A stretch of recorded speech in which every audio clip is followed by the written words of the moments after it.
Hi friends! ఈరోజు మనం చూడబోయే వీడియోలో బ్రహ్మదేవుడిని భూలోకంలో ఉండే ప్రజలు మిగతా దేవులను పూజించినట్టుగానే ఎందుకు పూజించరు అనే విషయాల గురించి తెలుసుకుందాం. మన పురాణాల ప్రకారం ఒకసారి బ్రహ్మదేవుడు లోక కళ్యాణం కోసం భూలోకంలో ఒక యజ్ఞం చేయాల్సి వస్తుంది. అప్పుడు బ్రహ్మదేవుడు భూలోకంలో తను ఎక్కడ యజ్ఞం చేయాలని తన దగ్గర ఉండే కమలం పువ్వును భూలోకానికి పంపుతాడు. అప్పుడు ఆ పువ్వు భూలోకంలో రాజస్థానాల్లోని పుష్కర్‌లో పడుతుంది. ఆ కమలం పువ్వు పడ్డ ప్రదేశంలో ఒక సరస్సు ఏర్పడుతుంది. అప్పుడు బ్రహ్మదేవుడు తన యజ్ఞం చేయడానికి ఇదే సరైన ప్రదేశమని అనుకున్నాడు.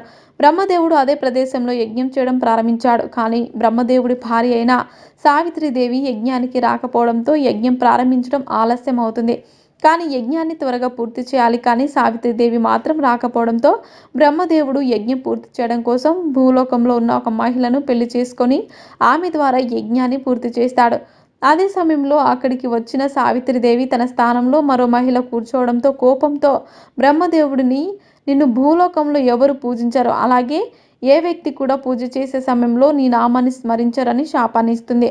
అప్పుడే సావిత్రిదేవి ఇచ్చిన శాపాన్ని విన్న అక్కడ ఉన్న దేవతలందరూ భయపడి ఆమెను శాపాన్ని విరమించుకోమని అడుగుతారు. అప్పుడు శాంతించిన సరస్వతీదేవి బ్రహ్మదేవుడికి ఎక్కడైతే మీరు యజ్ఞాన్ని చేశారో అక్కడే ఒక ఆలయ నిర్మాణం జరిగి ఆ ప్రదేశంలోనే మీరు పూజించబడతారు అని చెబుతుంది.